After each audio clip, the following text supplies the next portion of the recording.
Bonjour et bienvenue pour ce nouveau point marché. Le format podcast reste privilégié car bien que le confinement soit levé, nos équipes fonctionnent toujours en télétravail et s'efforcent malgré ce contexte de vous livrer le meilleur service possible. Parlons justement du déconfinement.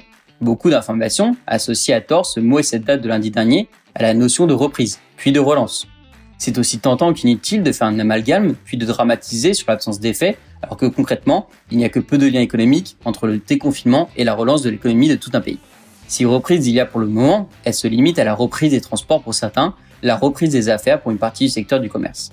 Et c'est là qu'existe un lien entre nos marchés et cette reprise. Le déconfinement nourrit la crainte d'une deuxième vague. C'est le principal effet, indirect donc, sur les prix de l'énergie. Parce que globalement, en Europe, le retour à la normale sur les marchés de l'énergie se concrétiserait par deux éléments. Plus de visibilité et plus de stabilité. Mais l'amorçage timide d'un retour à une économie solide décale dans le temps cette échéance, d'autant que les États-Unis n'en sont pas encore sortis. Sur le marché de l'électricité, il est toujours intéressant de regarder le prix à l'instant T.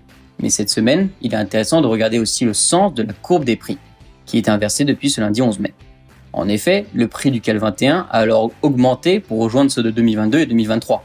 Il y a une réaction forte, persistante à l'annonce d'EDF de la diminution de production de 30% sur les prochaines années.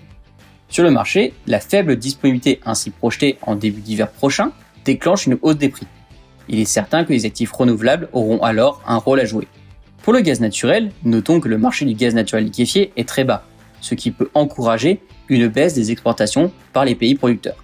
En revanche, nos stocks de gaz atteignent toujours des records. Il existe donc une fenêtre d'opportunité sur le gaz, avec des niveaux de prix faibles.